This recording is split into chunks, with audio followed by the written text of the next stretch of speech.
Hi friends, welcome back to Neha Food Stories. ഞാൻ ഷഹറൂബ ഷമീർ.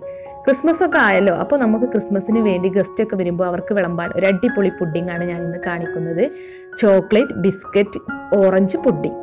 അതിപ്പോൾ നമുക്ക് ആദ്യം തന്നെ ഓറഞ്ച് ഒന്ന് ക്ലീൻ ചെയ്തെടുക്കാം. ഓറഞ്ചിൻ്റെ തൊലി കളഞ്ഞ് അതിൻ്റെ പുറമേയുള്ള നാരും കളയണം. എന്നിട്ട് ഇതിൻ്റെ പാട കളഞ്ഞ് അതിൽ കുരു എടുത്ത് കളയണം.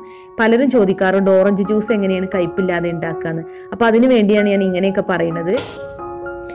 അപ്പോൾ നമുക്കിതിൻ്റെ പാട അങ്ങനെ എടുത്ത് മാറ്റി കളയണം. എന്നിട്ട് ഇതിൻ്റെ ഉള്ളിലെ കുരുവും കളയണം. ഇങ്ങനെ ക്ലീൻ ചെയ്തെടുക്കണം. അങ്ങനെ 1 കിലോ ഓറഞ്ച് ഇങ്ങനെ ക്ലീൻ ചെയ്തെടുത്തതാണ് ഞാൻ. ഇനിയിപ്പോൾ ഇത് ജ്യൂസ് ആക്കി എടുക്കണം. വെള്ളം ചേർക്കാതെ വേണം നമ്മളിതിൻ്റെ ജ്യൂസ് എടുക്കാൻ. 1/2 ലിറ്റർ ജ്യൂസ് എനിക്കിവിടെ കിട്ടിയിട്ടുണ്ട്. ഇനി ഇതിലേക്ക് 2 table spoon custard powder add ചെയ്ത് കൊടുക്കാം. കസ്റ്റാർഡ് പൗഡർ എല്ലാ സൂപ്പർ മാർക്കറ്റിലും അവൈലബിൾ ആണ്. കസ്റ്റാർഡ് പൗഡർ ചേർത്ത് നന്നായി ഒന്ന് മിക്സ് ചെയ്തെടുക്കണം. കട്ട കെട്ടാതെ നന്നായി മിക്സ് ചെയ്തെടുക്കാം നമുക്ക്. ഇപ്പോൾ ഇതിവിടെ റെഡി ആയിട്ടുണ്ട്. ഇനിയിപ്പോൾ നമ്മൾ റെഡിയാക്കി എടുത്തിട്ടുള്ള ഓറഞ്ച് കസ്റ്റാർഡ് മിക്സ് ഈ പാനിലേക്ക് ഒഴിച്ചു കൊടുക്കാം. ഇനി ഇതിലേക്ക് പഞ്ചസാര ആഡ് ചെയ്ത് കൊടുക്കണം. 4 ടേബിൾ സ്പൂൺ പഞ്ചസാരയാണ് ഞാൻ ഇവിടെ എടുത്തിട്ടുള്ളത്. ഇനി ഇത് നന്നായി ഒന്ന് കുറുക്കിയെടുക്കണം. പഞ്ചസാരയൊക്കെ മെൽറ്റായി വന്ന് ഈ ഓറഞ്ച് കസ്റ്റാർഡ് നന്നായി കുറുകി വരണം. ഇപ്പോൾ ഇത് നന്നായി കുറുകി വന്നിട്ടുണ്ട്. ഇനിയിപ്പോൾ നമുക്കിത് ഫ്ലെയിം ഓഫ് ചെയ്ത് വാങ്ങി വെക്കാം. ഓറഞ്ച് കസ്റ്റാർഡ് പുഡിംഗ് ഉണ്ടാക്കുന്നതിന് വേണ്ടി ഞാനിവിടെ പാർലേജി ബിസ്ക്കറ്റ് 300 ഗ്രാം എടുത്തിട്ടുണ്ട്. അപ്പോൾ 1 കപ്പ് പാലും എടുത്തിട്ടുണ്ട്. ഈ പാലിൽ ബിസ്ക്കറ്റ് ഒന്ന് മുക്കിയതിന് ശേഷം പുഡിംഗ് ട്രേയിൽ ഇങ്ങനെ നിരത്തി വെച്ച് കൊടുക്കണം. നമ്മുടെ എങ്ങനത്തെ ഷേപ്പിലുള്ള പുഡിംഗ് ട്രേ ആണോ എടുത്തിട്ടുള്ളത് ആ ഒരു ഷേപ്പിലാണ് നമ്മൾ ബിസ്ക്കറ്റ് സെറ്റ് ചെയ്ത് വെക്കേണ്ടത്. ഓരോ ബിസ്ക്കറ്റും പാലിൽ മുക്കിയതിന് ശേഷം പുഡിംഗ് ട്രേയിൽ വെച്ച് കൊടുക്കുക. അപ്പം ഞാനൊരു ലെയർ സെറ്റാക്കി എടുത്തിട്ടുണ്ട്. ഇനിയിപ്പോൾ ഇതിൻ്റെ മുകളിലേക്ക് നമ്മൾ നേരത്തെ റെഡിയാക്കി വെച്ചിട്ടുള്ള ഓറഞ്ച് കസ്റ്റാർഡ് മിക്സ് ഒഴിച്ചു കൊടുക്കാം. ബിസ്ക്കറ്റ് കവർ ചെയ്യത്തക്ക വിധം ഒഴിച്ചു കൊടുക്കണം. ഇപ്പോൾ ഒരു ലെയർ ഇവിടെ സെറ്റ് ആയിട്ടുണ്ട്. ഇനി അടുത്തത് നമ്മൾ നേരത്തെ ചെയ്ത പോലെ തന്നെ ബിസ്ക്കറ്റ് പാലിൽ മുക്കുക. അതിനുശേഷം ഈ പുഡിംഗ് ട്രേൻ്റെ മുകളിലേക്ക് നിരത്തി വെച്ച് കൊടുക്കുക. ഞാനിപ്പോൾ ഇവിടെ പാർലേജിൻ്റെ ബിസ്ക്കറ്റാണ് എടുത്തിട്ടുള്ളത്. നിങ്ങൾക്ക് ഇഷ്ടമുള്ള ഏത് ടൈപ്പ് ബിസ്ക്കറ്റും എടുക്കാവുന്നതാണ്. ഇപ്പോൾ രണ്ടാമത്തെ ലെയറും ഞാനിവിടെ സെറ്റാക്കി വെച്ചിട്ടുണ്ട്.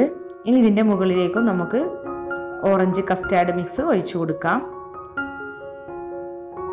ഒരു വെറൈറ്റി ആയൊരു പുഡിംഗ് തന്നെയാണ് ഇത്. നല്ല ടേസ്റ്റി ആയൊരു പുഡിംഗ് ആണ്. ബിസ്ക്കറ്റിൻ്റെയും ഓറഞ്ചിൻ്റെയും ചോക്ലേറ്റിൻ്റെയും എല്ലാം ഒരു ഫ്ലേവർ കിട്ടും. ഇനിയിപ്പോൾ മൂന്നാമത്തെ ലെയറും ഇതുപോലെ തന്നെ സെറ്റ് ചെയ്തെടുക്കാം. ഈ 1 കപ്പ് പാല് നമുക്ക് ബാക്കി ഉണ്ടാവും. 1 കപ്പ് പാലൊന്നും നമുക്ക് ആവശ്യമില്ല. എന്നാലും നമ്മൾ എടുക്കുമ്പോൾ 1 കപ്പ് പാലെടുക്കുക. ഇപ്പോൾ മൂന്നാമത്തെ ലെയറും ഞാൻ ബിസ്ക്കറ്റ് വെച്ച് സെറ്റ് ചെയ്തിട്ടുണ്ട്. ഇനി ഇതിൻ്റെ മുകളിലേക്ക് ബാക്കിയുള്ള കസ്റ്റാർഡ് മിക്സ് ഒഴിച്ചു കൊടുക്കാം. അപ്പോൾ ഞാനെല്ലാം ഇവിടെ സെറ്റാക്കി എടുത്തിട്ടുണ്ട്. ഇനി നമുക്ക് ഇതിൻ്റെ മുകളിലേക്ക് വിപ്പിംഗ് ക്രീം ആഡ് ചെയ്ത് കൊടുക്കണം. വിപ്പിംഗ് ക്രീം നന്നായി വിപ്പ് ചെയ്തെടുത്തതിന് ശേഷം നമുക്കിതിലേക്ക് ആഡ് ചെയ്ത് കൊടുക്കാം. ഞാനൊരു 1.5 കപ്പ് വിപ്പിംഗ് ക്രീമാണ് ഇവിടെ ബീറ്റ് ചെയ്തെടുത്തിട്ടുള്ളത്. അതിനുശേഷം അത് നന്നായി ഒന്ന് പരത്തി കൊടുക്കണം.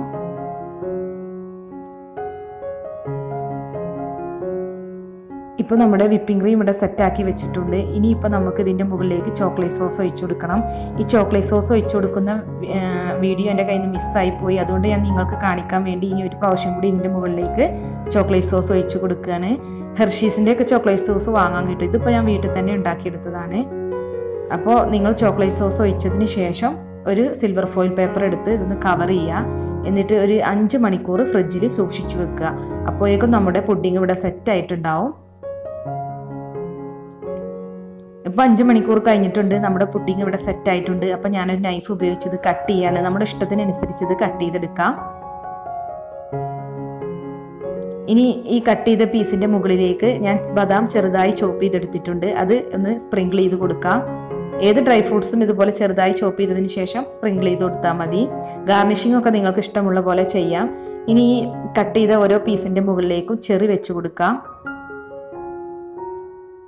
ഇപ്പം നമ്മുടെ പുഡിംഗ് ഇവിടെ ഗാർണിഷ് ചെയ്തെടുത്തിട്ടുണ്ട്. അടിപൊളി പുഡിംഗ് തന്നെയാണ് ഇത്. ഇനിയിപ്പോൾ നമുക്കിതൊന്ന് കട്ട് ചെയ്ത് നോക്കാം. ഇനിയിപ്പോൾ ഇത് സെർവിങ് പ്ലേറ്റിലേക്ക് മാറ്റാം. നല്ല ടേസ്റ്റി ആയൊരു പുഡിംഗാണ്. ഓറഞ്ചിൻ്റെയും ചോക്ലേറ്റിൻ്റെയും ബിസ്ക്കറ്റിൻ്റെയും എല്ലാം ഫ്ലേവർ ഒരുമിച്ച് കിട്ടുന്നൊരു പുഡിംഗ്. ഗസ്റ്റിന് സെർവ് ചെയ്യാൻ പറ്റിയ നല്ലൊരു പുഡിംഗാണ്. അപ്പോൾ ഇതെല്ലാവർക്കും ഇഷ്ടമായെന്ന് വിചാരിക്കുന്നു. ഇത് ഇഷ്ടമായെങ്കിൽ ലൈക്കും ഷെയറും ചെയ്യണേ. എൻ്റെ ചാനൽ സബ്സ്ക്രൈബ് ചെയ്യാത്തവരുണ്ടെങ്കിൽ സബ്സ്ക്രൈബ് ചെയ്യണേ. Thanks for watching my channel.